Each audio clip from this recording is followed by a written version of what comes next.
talks about. Meeting is being recorded. Okay. Let me say, got it. Okay, Simon Armitage talks about how poems enjoy going for a day out when they're being read in public. And some of these poems are quite excited because it's their first day out, and some of the poems have had a number of days out.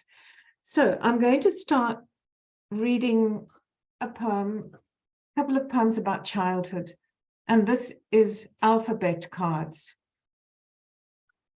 All A's were apples, all B's were balls, all C's were cats. No complexity in an apple, the stepmother's poison, no density in a ball, rubber from tropical jungles, no life in a cat, witchery under the moon. Even as we read stories, damsels, dastardly, gins, the cards denied us anteaters, abacus, Antwerp, basilica, Bosphorus, banjo, catacombs, carnelian, Caspian. The alphabet drawings foreclosed our reach, as surely as the desk lids that smashed our small fingers. When I was in primary school, there was a rumor that the world was going to end. And you know, the interesting thing about writing poems from that long ago is you wonder if your memory was playing tricks on you. But recently I reconnected with somebody I hadn't seen for decades, who was at primary school with me, and she remembers the same terror. Prophecy. Little Christian soldiers, we stand in tight lines, poised to march into our classrooms. The sky as blue as yesterday, the same breakfast on the table, my dog mourned my exit as always. A whispered bulletin from my neighbor, the world will end on Thursday, shifts the unassailable.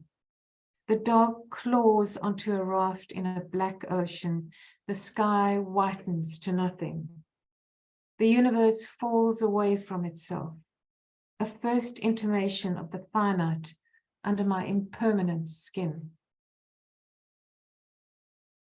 From A Saving Bannister, I thought I'd read about Punch and Judy, and those of you who are old enough might remember this ghastly puppet show, which is really a Victorian puppet show, and it really is about wife abuse. But there is a lovely small dog who steals sausages, and in my memory, he gets away with it. Punch and Judy. What did they think they were teaching us, our mothers, fathers always elsewhere, when they sat us down primped and starched in our flared party dresses and mohair boleros in front of the anachronism of a Punch and Judy show? The acting out of Punch's roaring violence, the spectacle of his rage, set me weeping into the bolero's fluff. But Judy, irrepressible, has stayed with me through the years, a trope for endurance. Always bobbing up after tragedy and trauma, her resilience has shredded my knees on the theatre floor for too long though. It's the dog who inspires me now, with his agency and cunning, and for his insistence on the rights of small brown dogs to fair play on a starved, truncheoned stage. This next poem is called To the Lighthouse, and anybody who knows East London will recognize the East London Pier. And it's about the threshold from childhood to adolescence. To the lighthouse. All she needed was to sit on the safe sand, hat anchored against the trackless wind. Instead, she searched for messages on purple-hearted sweets taken by the waves. She climbed the green-flecked pier, dancing on old tram lines to the lighthouse.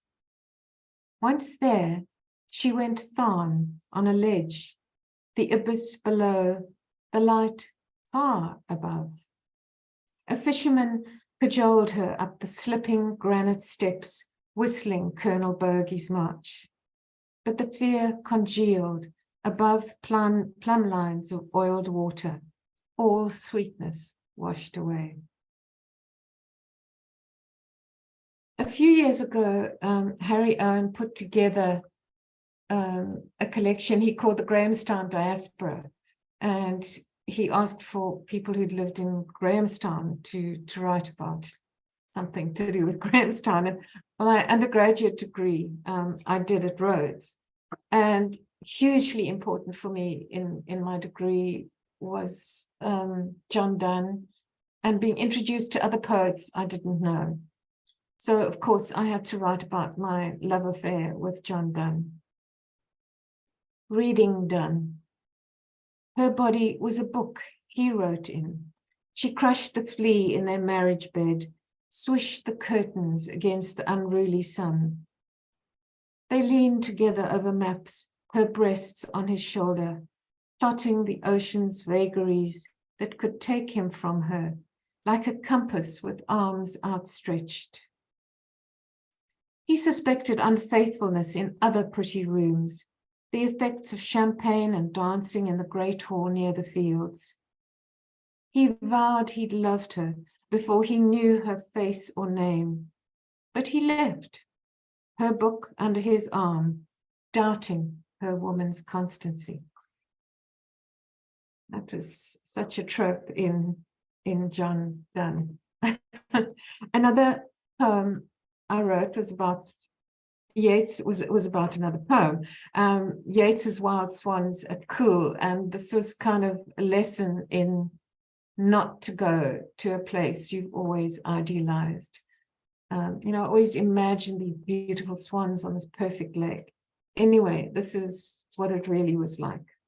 Wild swans at Cool. The swans are absent from the lake, not even calling in the sky on the borders of visibility.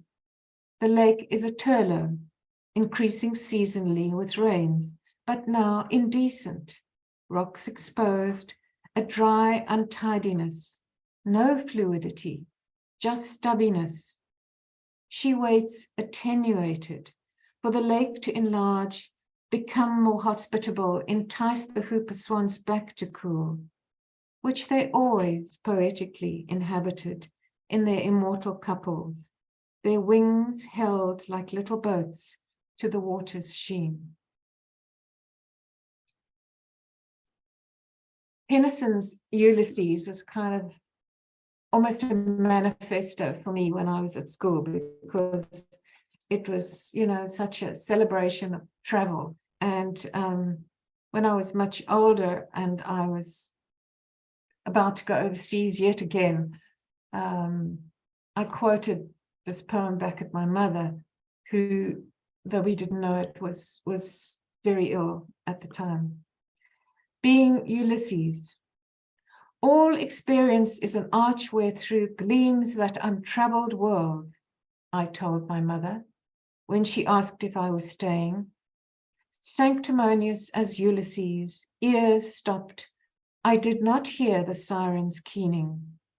I shunned women mending looms in rooms of shadow, ignored disease-bearing suitors lurking at the gates.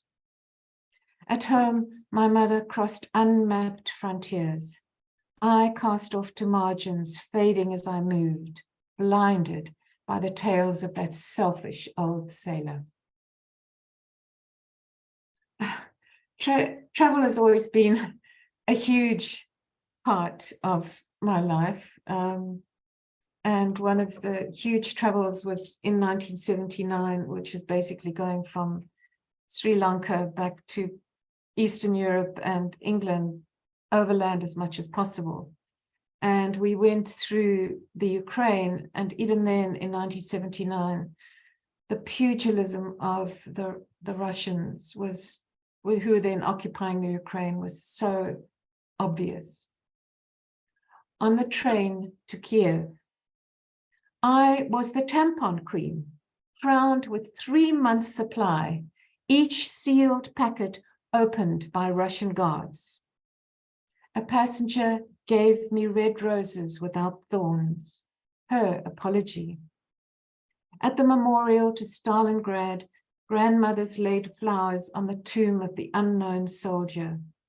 Mama Russia's open arms called us to war, not peace. soldiers slow marched by the eternal flame, near endless gladioli, dying in cellophane. One of the things that really interests me in my poetry, as I said earlier, was memory and how we play with memory. And this is a total fabrication about the ending of my marriage in North America. I mean, some of it is true, but the main feline actor is purely a product of my imagination. The cat and the suitcase. He was a kind man, my husband. He would have driven me away in the blue station wagon that had trundled us across the continent and back. But in my memory, I walked with a suitcase at night, watched by a cat. Nobody walks in Philadelphia at night with a suitcase, but I believe I did. Afterwards, in an attic room, I read The Fairy Queen. My housemate below banged a headboard against the wall with her unknightly lover. I was Jewessa, monstrous, until I recalled the cat, her gaze, her saying, "You go on with that suitcase, heavy though it is, you go on."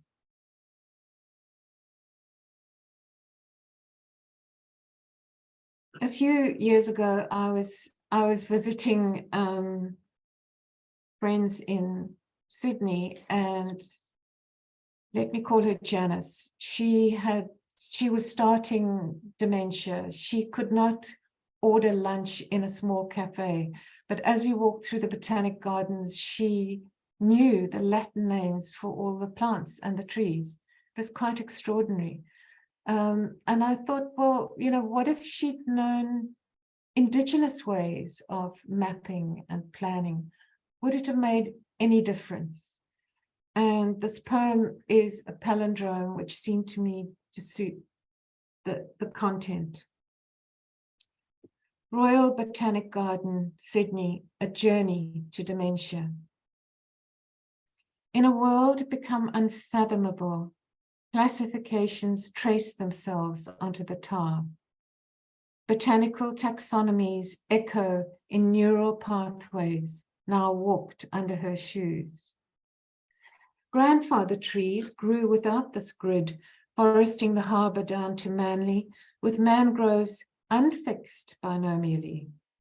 Me, her husband's one-time lover, by her side, on an embankment of emptiness.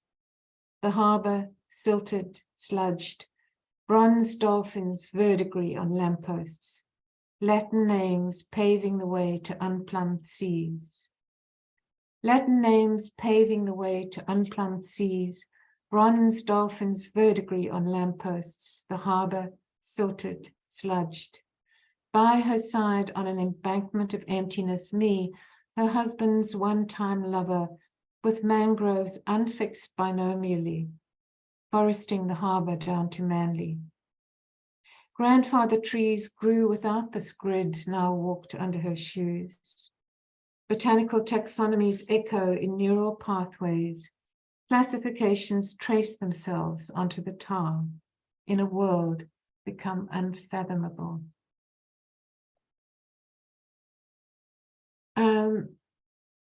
The next poem is kind of playful poem, and it's about shifting the gaze, I suppose.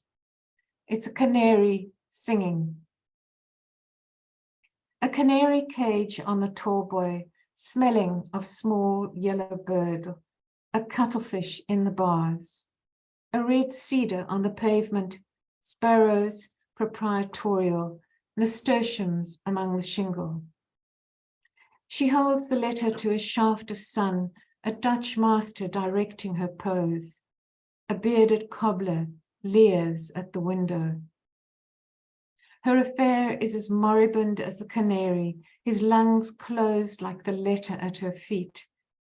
She watches the man at the gate, imagines sitting astride him, belly birded between the Barberton daisies, singing like an uncaged songster.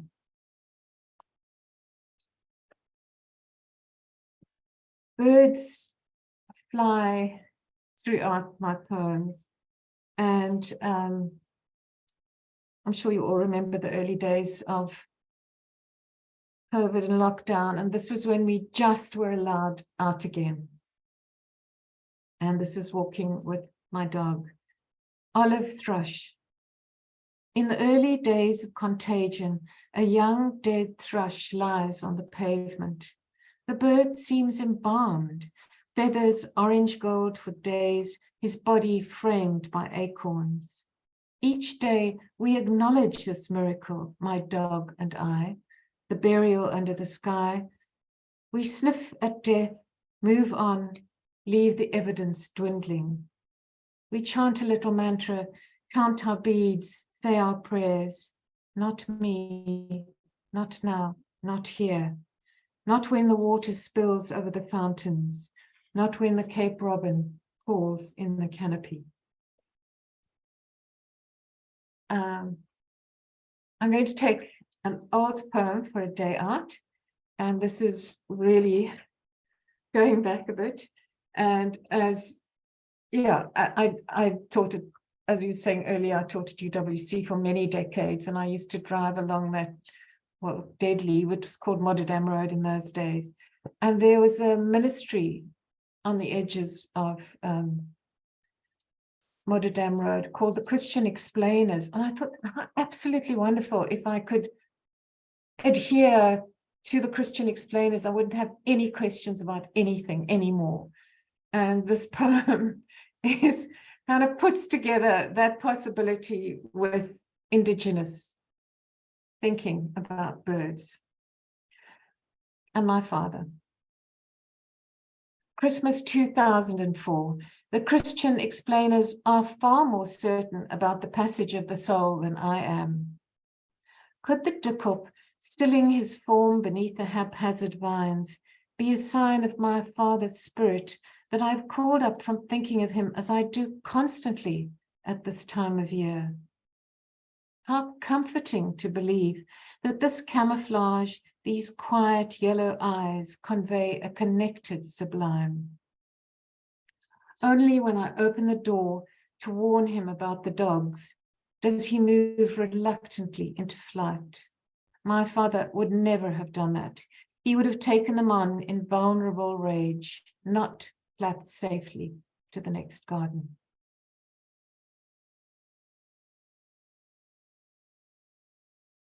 So here's another bird. You can't get away from birds, right? And in my new house, a new unit really, my garden borders on a green field where there are egrets, guinea fowls, and if you're very lucky, sometimes you see a heron, although these poor birds don't have much chance with the dogs. And it's a dog walking field. And in my garden, I've got a ficus tree with Buddhist flags. Oh, to a grey heron on a suburban field. The egrets lift up for dogs, settle again to feeding. Dibukis pierce feet and paws here in the summer, but it's winter green now, and the heron in being here restores the histories of the space before the draining of the flay. Heron, stilting in the long grass, keep your indolence of wings, but keep the frogs too, singers of rain. We are all predator and prey, walking in dinosaur prints over trodden paths, or hunted under stones without breath. These days we die twice, predator, then prey. Flags blessing earth, wind, air, and fire under the ficus. Right, I'm thinking maybe two more poems, and here is a poem in praise of Laika, who, again, if you were old enough, you might remember that she was sent in 1957 in the Sputnik 2 by Russians who wanted to see how long a living creature would last in space. And I don't know, if you Google her, she was the most beautiful dog. She was part Samoyed, part terrier, part who knows what. She was a stray dog they got from the streets of Moscow.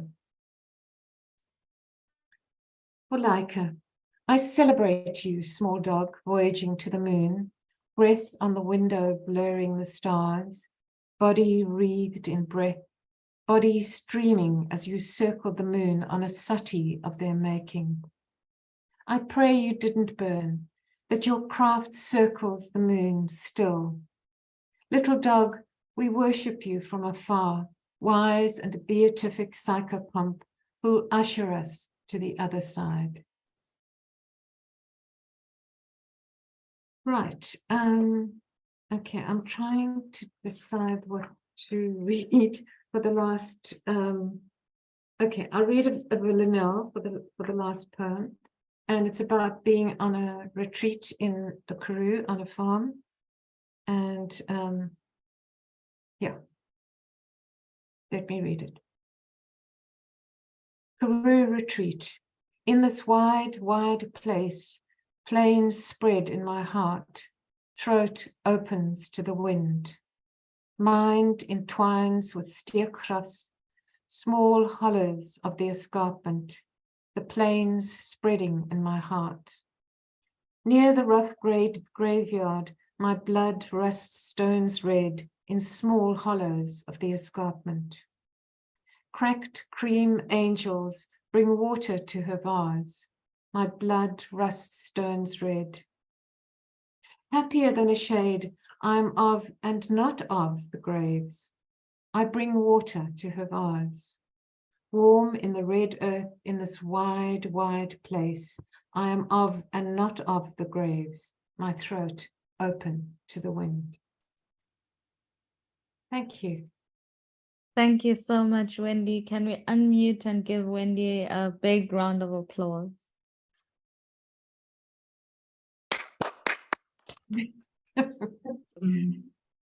Thanks very much.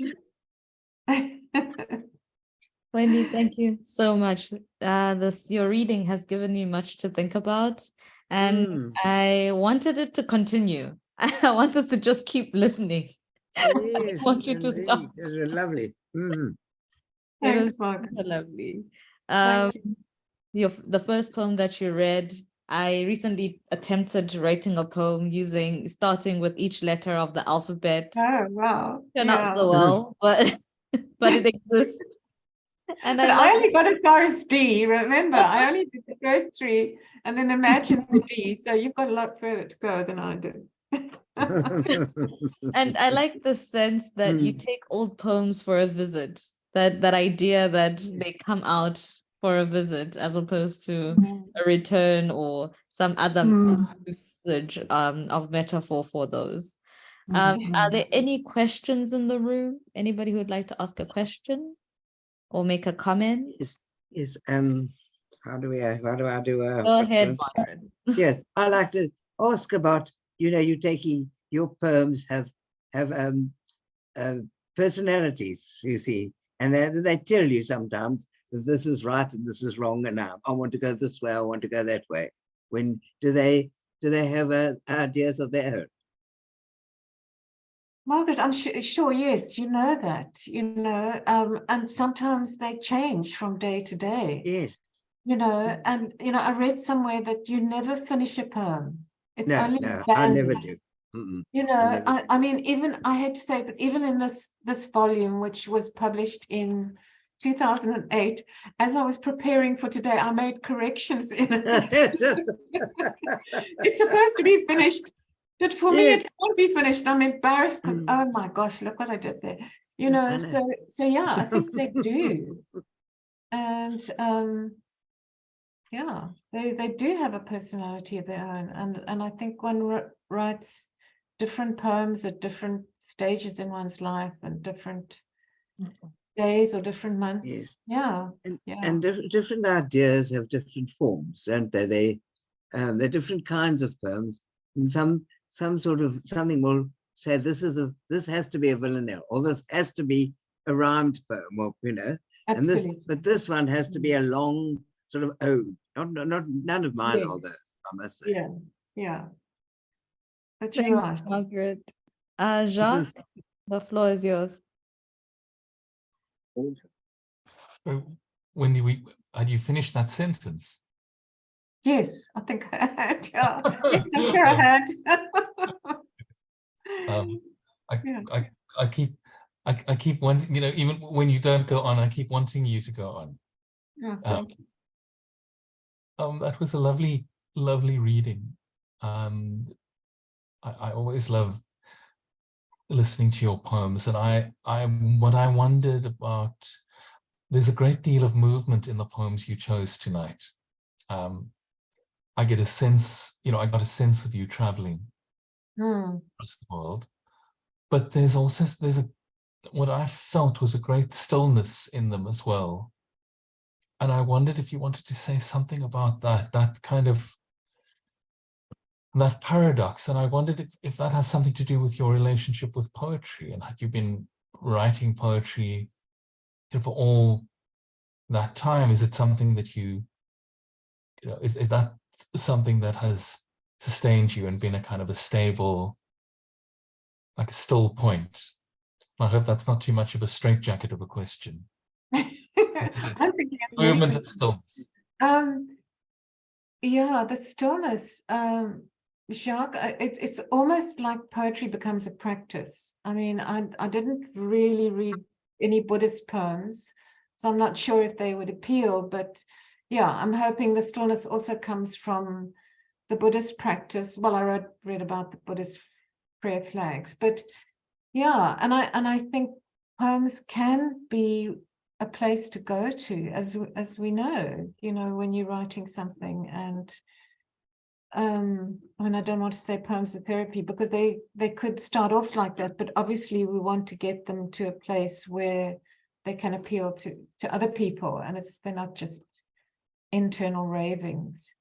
But that stillness, yeah, I have a lot more poems about being on Buddhist retreats in Sikkim and in India, and it's always difficult to know whether people will relate to those, or We'll have to come back.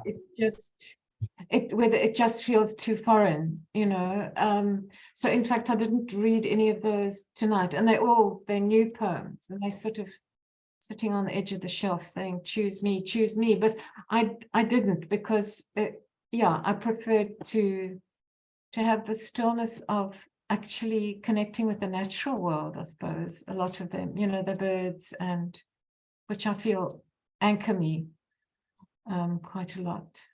Maybe you'll read one or two of the retreat ones in the open mic, if you hang around, Okay. Okay, I might do that. Yeah, thanks, Sean. I don't know if that answers your question at all, but yes, it does. It does. As much as it can be answered, it answers it. Thank you. yeah. Oh, are there any other questions in the room? Any other questions, comments? Oh, Douglas. Douglas, please do go ahead. Wendy, perhaps you could explicate something on the linkage between To the Lighthouse, which is clearly a resonant title, and links to a great writer. And perhaps you could talk about that a little. You mean about To the Lighthouse and Virginia Woolf's To the Lighthouse?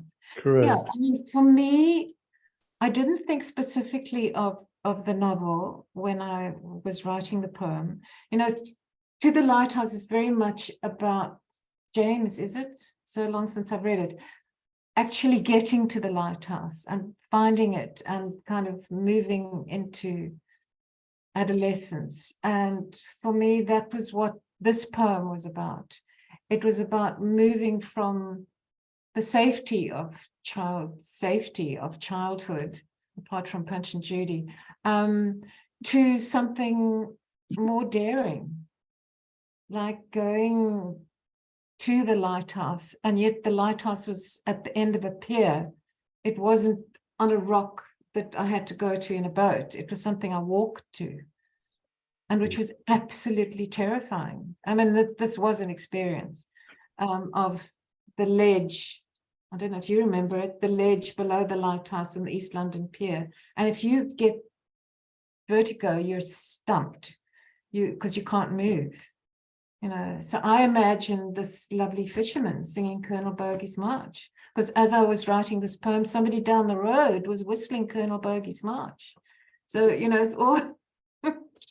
So, Douglas, I don't know, where do poems come from? I mean, yeah, it was a movement. The way to the lighthouse by Virginia Woolf is a movement, but then it was also my own poem, my own story.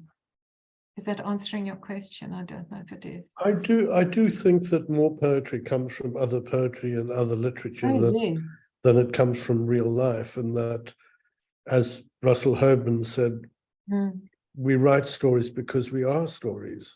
Yeah. And as we read through our life, one's inner network, one's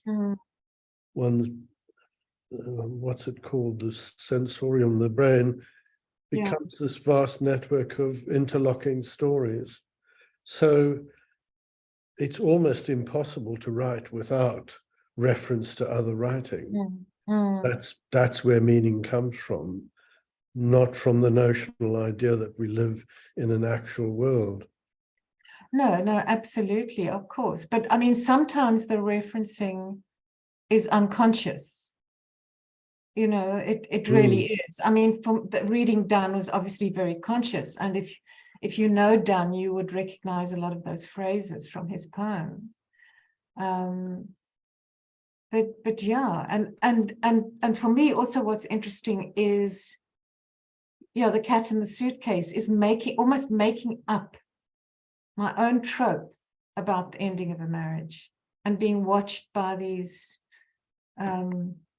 guiding figures, or this guiding figure of a cat, so that's a trope. It's a fairy tale trope of an animal helper. Thank you. Thank you, Douglas. And we have some messages from Christine. Lovely to be here. And she says, thank you. I love listening to your poems, Wendy. Robert, such a lovely reading, Wendy. Thank you. And are there any other comments, questions before we take a breather? And I'm in load shedding. Oh my gosh, I can hardly see you. But okay, are there any other comments or questions? If there are none, can we please give Wendy one last round of applause? Unmute and give Wendy. Wendy, thank you so much. Thank you. Thanks. So we're gonna take a 5-minute break. Right now it's 12 minutes past 8. We'll be back at 2017. Yeah, 2017 for the open mic session. Cool.